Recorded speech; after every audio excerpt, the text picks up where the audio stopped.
Oi. No ano passado, o S&P 500, que é o principal índice da Bolsa Americana, ele subiu 25%. O dólar subiu mais 27%. Então, um brasileiro que estava investido lá ganhou 50% no período em reais. Quem estava investido no Ibovespa perdeu 10%.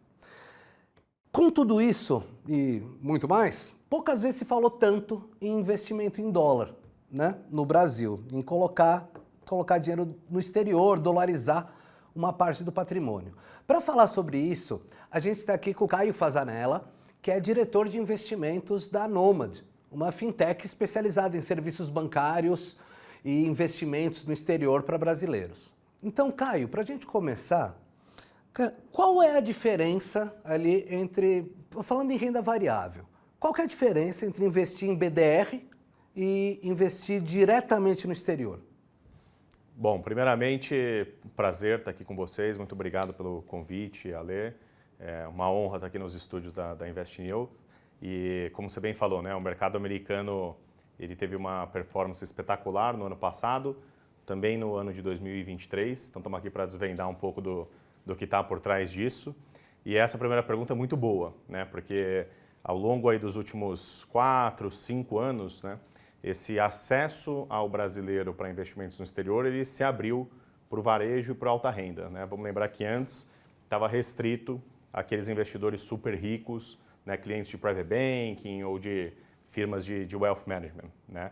E esse acesso ele se deu principalmente por dois tipos de veículos diferentes, né? Aqueles ETFs ou BDRs listados aqui na Bolsa Brasileira, na B3, ou alternativamente os investimentos feitos diretamente no exterior, via contas, por exemplo, como a Nomad e outros participantes aí que tem no mercado também.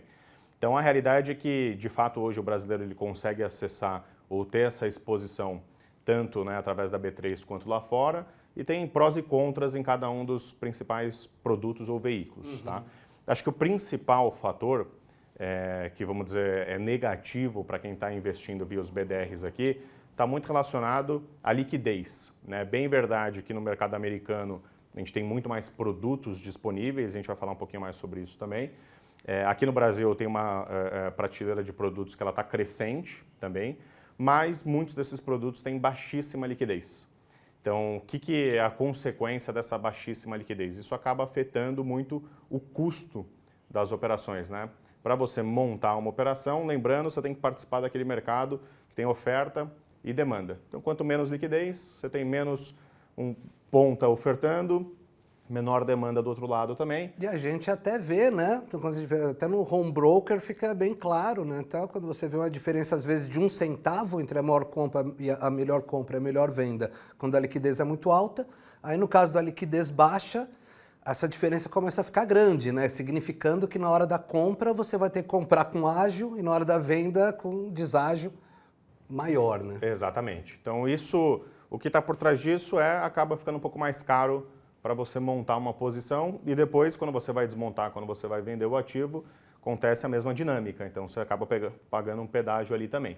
Tem um outro aspecto que está por trás da construção do BDR, porque o que é o BDR? Né? Ele nada mais é do que um recibo, né, que está listado aqui na B3, de um ativo que de fato é negociado em algum outro mercado, por exemplo, no mercado americano, né? Então, esse recibo ele é estruturado e gerido por um participante de mercado, que precisa ser remunerado para isso. Tá? Então, apesar de não ter uma taxa que ela é explícita, né, de administração do BDR, parte dos dividendos que são recebidos acabam servindo para pagar essa estrutura. Tá? Então, ela acaba tendo uma certa ineficiência em termos de custo, tanto por conta da liquidez, quanto também por conta dessa estruturação do BDR. Tá? Então, eu diria que esses são, talvez, os principais elementos aqui por trás das vantagens de você acessar o mercado diretamente lá fora. Tá? Um outro aspecto que é igualmente importante, a gente, apesar de ter um mercado que está crescendo bastante aqui na B3, quando a gente compara com o mercado americano, a gente está falando de milhares, literalmente milhares e milhares de produtos negociados na Bolsa lá, enquanto que aqui a gente está ainda na casa das centenas. Então, tem uma certa diversidade de produtos que, combinado com a liquidez, eu acho que faz uma grande diferença. Que entra um pouco ali, né? Quer dizer, com o BDR você até consegue uma certa liquidez, você está falando em Apple, Microsoft, Nvidia, mas se você quer fazer um investimento mais focado, né, tal, aí a liquidez aqui começa a realmente não valer a pena e a conta no exterior ali está começando, a vantagem tende a aumentar. Exatamente. Né? Isso é válido também para o mercado de ETFs, né? Tanto os ETFs listados diretamente aqui na B3, quanto os BDRs também de ETFs. E isso é super importante porque no mercado americano, né, essa classe de ativos ela ganhou uma predominância enorme nas últimas décadas. Então, assim, tem ETF para tudo que é tipo, gosto, estratégia, temas, né? Então, esse acesso diretamente lá fora, ele abre um mundo de possibilidades que aqui no Brasil a gente fica um pouco restrito, tá? Mas é possível totalmente via uma corretora local você também ter esse tipo de acesso. O mercado brasileiro tem se desenvolvido aí numa velocidade razoável. Perfeito. Vou fazer uma pergunta que eu acho que ela emerge naturalmente, né, tal, principalmente de investidores ali, tal, que não são profissionais, né, tal. Existe um momento melhor, né, tal, para entrar em determinado tipo de ativo. Então, igual a gente estava falando na apresentação, né, o SP500 realmente, igual você lembra, mesmo em 23, né, tal, ele tinha subido ali 23%, mas aí totalmente inesperado, os 25%, né, do ano passado. E com o boom do dólar, por conta ali, tal, principalmente das questões internas, né, tal, então rolou uma tempestade perfeita que fez com que o investimento vencedor de 2024 fosse realmente dolarizar e de preferência em SP500, tá, no ETF de SP500, alguma coisa assim. Mas o que acontece? Então, fica uma sensação de que a gente está num momento de pico, né, tal. E aí pode ficar uma sensação de que, às vezes, pô, aí eu vou tirar de Brasil agora. Então, mesmo se for Tesouro Direto, alguma coisa que está, um título IPCA+, por exemplo, que está bem depreciado, então fica muito a coisa de que eu estou vendendo na baixa para comprar na alta e que eu posso me complicar. Qual que é a sua visão, assim, tá, em cima dessa visão para investimento no exterior, de tentar capturar o momento, tal? Como que você acha? Eu acho que é muito importante as pessoas todas entenderem quando a gente fala sobre alocação estrutural. Tem sempre o lado tático, que eu vou movimentar em função, né, da condição de mercado, mas tem aquela alocação que a gente fala que ela é estrutural. O que está por trás da alocação estrutural é um embasamento teórico de décadas. Isso é Markowitz falando de alocação de portfólio eficiente, por aí vai. Então, acho que o grande segredo quando a gente olha para uma carteira de investimentos é que ela tenha ativos, né, categorias diferentes de ativos que se comportam de forma diferente. Preferencialmente não correlacionados ou inversamente correlacionados. Então, quando o investidor está concentrado com ativos, sejam de renda fixa ou de renda variável no Brasil, a verdade é que você está 100% exposto única e exclusivamente a Brasil. Se o Brasil for bem, o que vai acontecer? A bolsa vai subir, os títulos, né, mais longos de renda fixa eles vão valorizar, as taxas vão comprimir, eles vão valorizar, e a carteira do investidor ela vai performar bem. Né? O real contra outras moedas, contra o dólar, por exemplo, ele tende a se valorizar num cenário desse. No cenário contrário, que é onde a gente está agora, o que acontece? Bolsa em queda, taxas de médio e longo prazo lá em cima, ou seja, títulos de renda fixa depreciados e a nossa moeda desvalorizando. Então, a gente está, nesse momento, perdendo riqueza em termos globais. Essa que é a realidade. Sim. Então, de forma estrutural, todo brasileiro deveria ter na carteira de investimentos um pedaço com exposição em dólar ou em uma moeda forte. Essa é uma questão estrutural. Aí a gente entra para os momentos de mercado. Né? Os momentos de mercado possibilitam a gente ter essas movimentações táticas, né? Esses ajustes táticos nas carteiras dos clientes. Eu acho que assim, de fato, olhando especificamente para a Bolsa Americana, a gente está em um momento de valuations relativamente altos quando a gente olha o histórico.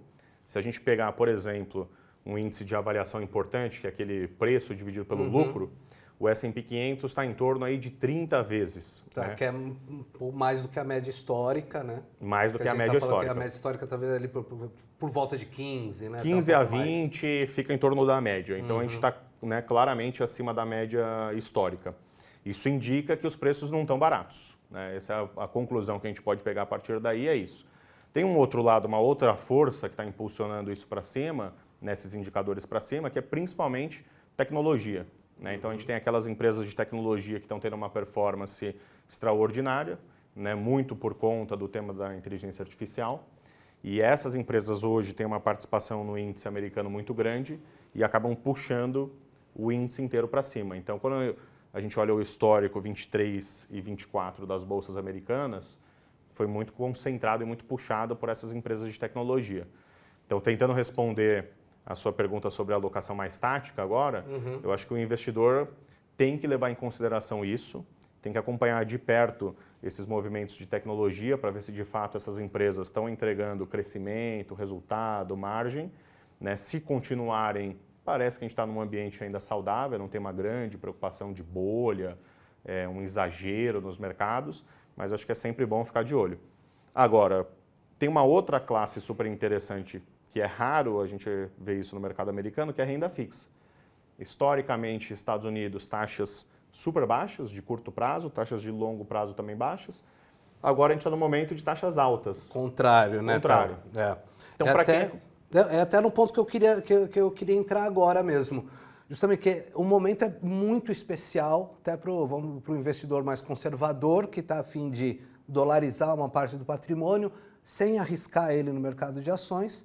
Mas é isso. Então, além de explicar para a gente o momento que a gente está vivendo agora, também comentar sobre quais são as melhores formas de eu, daqui do Brasil, com meu celular, para eu investir em renda fixa americana, que realmente tá um negócio, né, boa, um momento particularmente bom.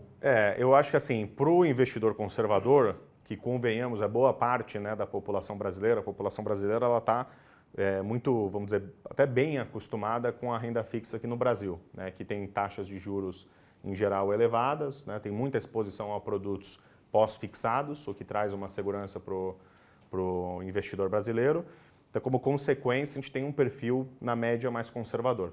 Então, para quem está começando essa jornada de investimento, tem essa classe de ativos, né, de renda fixa nos Estados Unidos, que hoje vai dar, né, vai permitir que tenha uma rentabilidade na carteira com um nível de segurança muito grande. Estamos falando aqui de, por exemplo, títulos do Tesouro Americano, são considerados os títulos mais seguros do mundo, oferecendo aí 4,25, 4,5 curto prazo, e para prazos médios, mais longos, quase batendo 5%. Né? Então, eu diria que assim, para quem está começando a jornada de investimentos no exterior, tem menos apetite a risco, é menos arrojado, eu acho que está muito tranquilo esse caminho de renda fixa, e você vai ter ainda, além dessa, né, variação do dólar, você ainda tem o retorno dessa classe de ativos num ambiente que ele está mais favorável. Tá? Sem dúvida. Do ponto de vista de, né, como fazer isso, como executar, né, como começar essa jornada, bom, hoje a gente tem uma série de players, né, que operam no modelo semelhante ao que a Nomad tem, que permitem que via, né, um aplicativo no celular você abra uma conta nos Estados Unidos, né, muitos desses participantes têm tanto as contas correntes, né, as check-in accounts, quanto as contas de investimentos. E aqui já começa uma particularidade importante.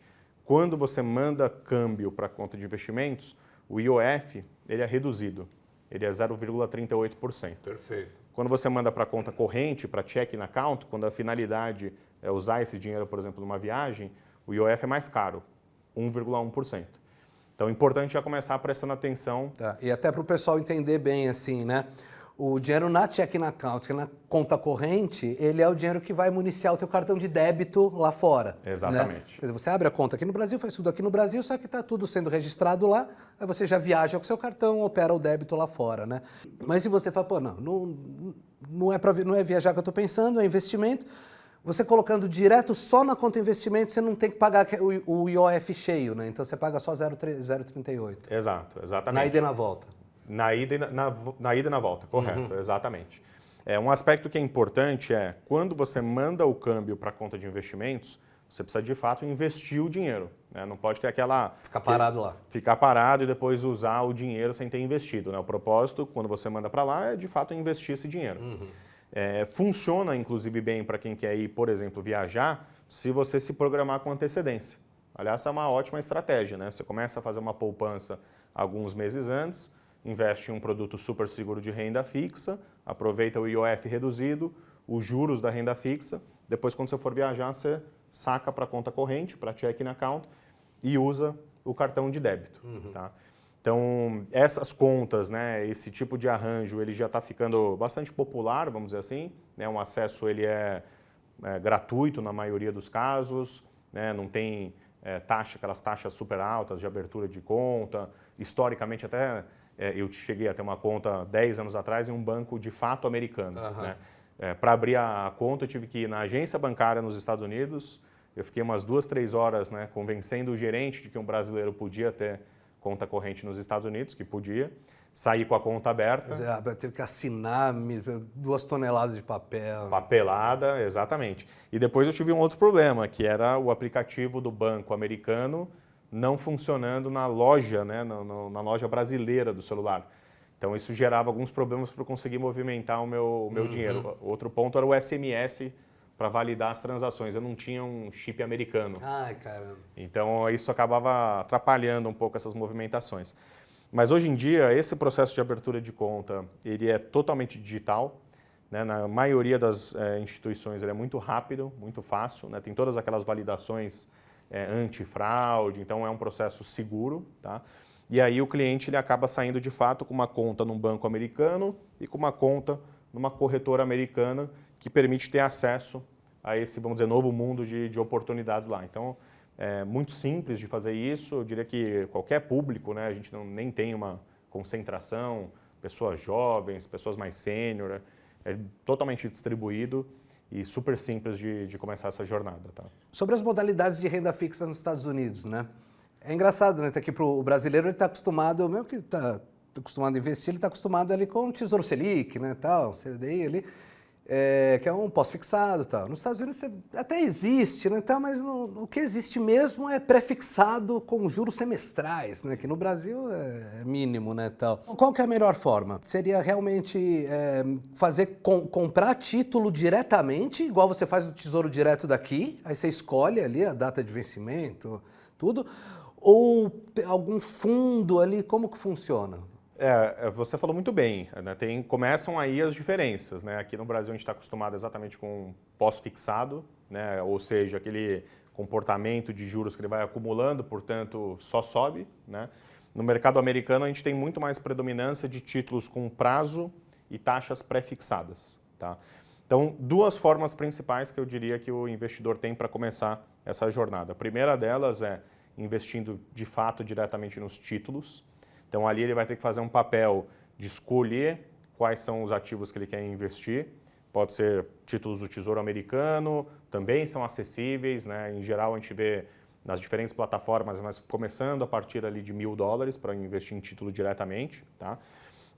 E aí você pode montar uma carteira combinando diferentes prazos. Quanto mais curto o prazo, também você vai ter menos volatilidade e vai começar a ter um efeito parecido com o brasileiro, que é aquele que só sobe. Né? Perfeito. A volatilidade ela aparece quando você alonga muito o prazo. Aí vira montanha-russa, né? Tá. E aí você está sujeito àquelas oscilações do ambiente de juros americano.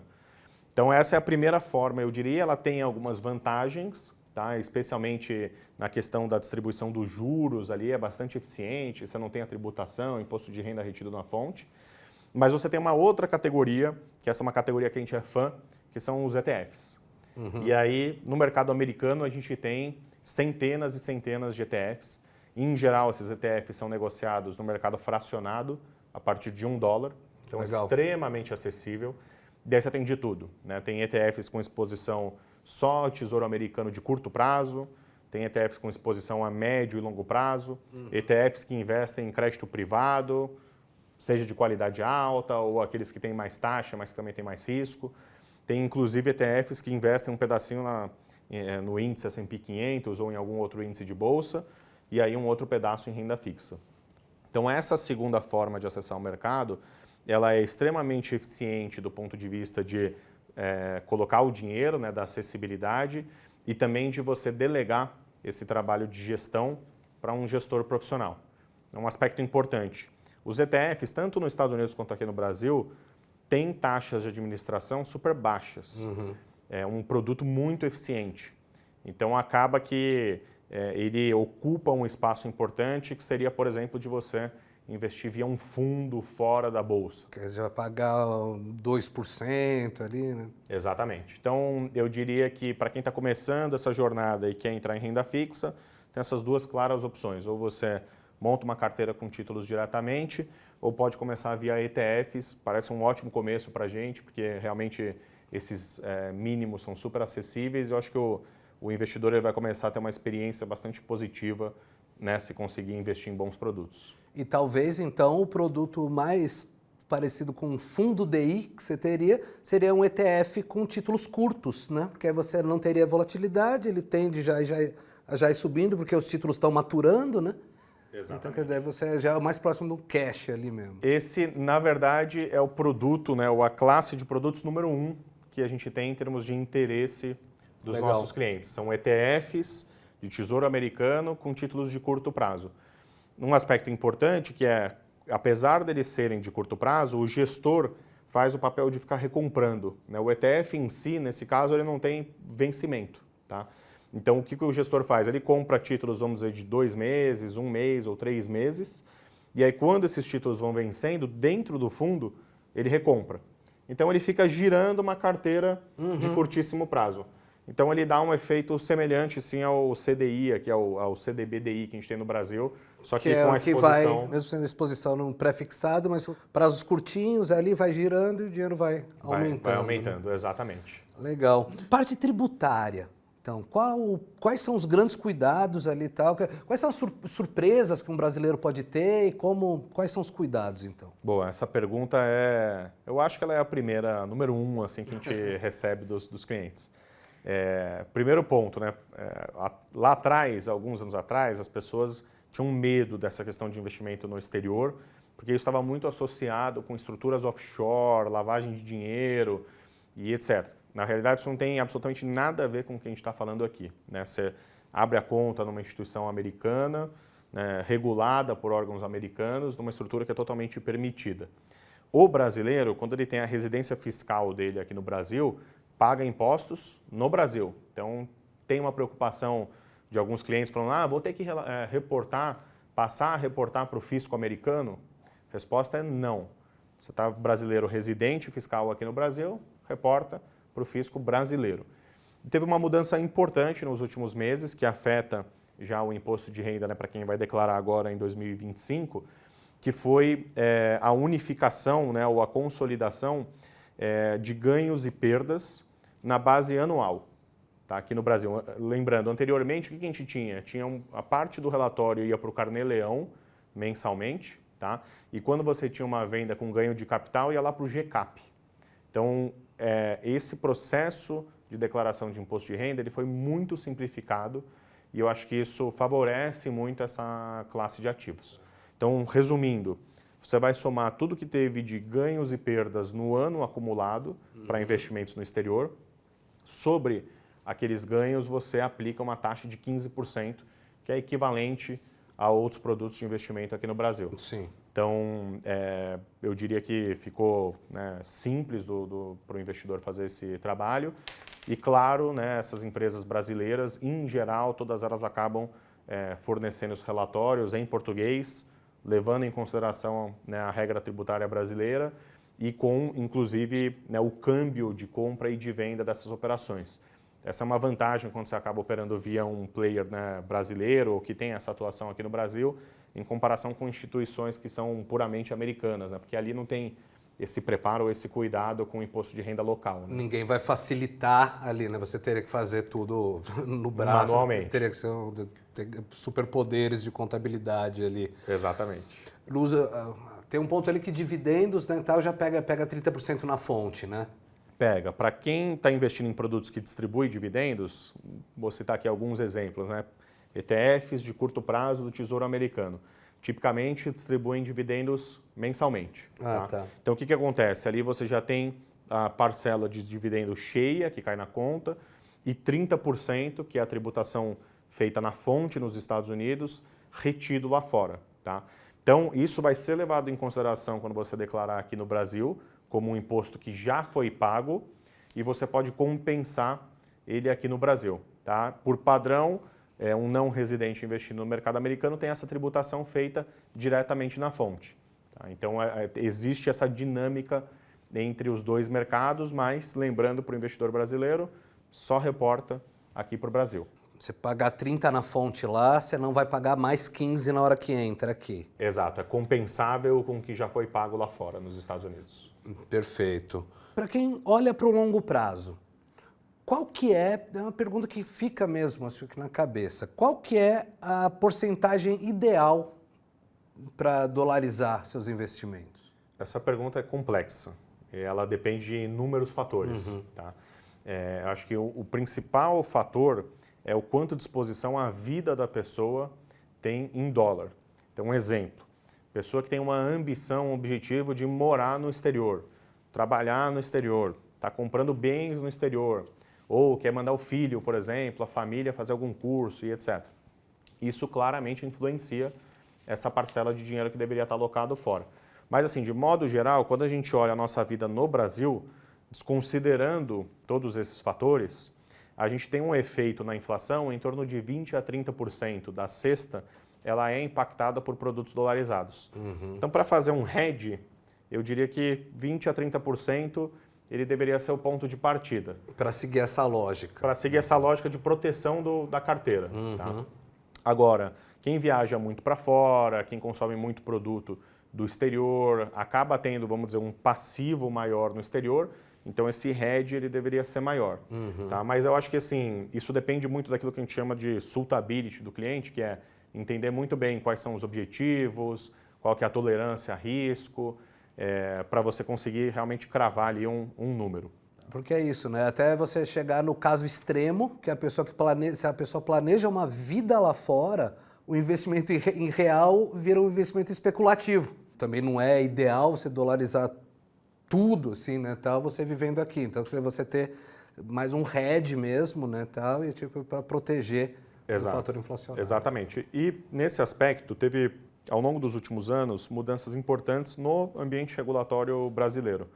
Né, há alguns anos atrás, nem se falava, por exemplo, de investimentos no exterior para qualquer perfil de risco. Né? Com mudanças relevantes que a CVM fez nos últimos anos, Código de Distribuição, isso passou a ser incorporado no mercado brasileiro. Então, atualmente, já se fala de um suitability para os diferentes níveis que incorpora exposição para investimentos no exterior. Então, o regulador, o ambiente regulatório brasileiro, ele veio acompanhando essa inovação no mercado também. Não, perfeito. Poxa, Caio, então, muito obrigado pelo seu tempo. Muito legal a entrevista. Tá? Eu que agradeço o convite. Bacana, gostei muito do seu didatismo, tudo. Então é isso, a gente conversou aqui com o Caio Fasanella, da Nomad, e até a próxima.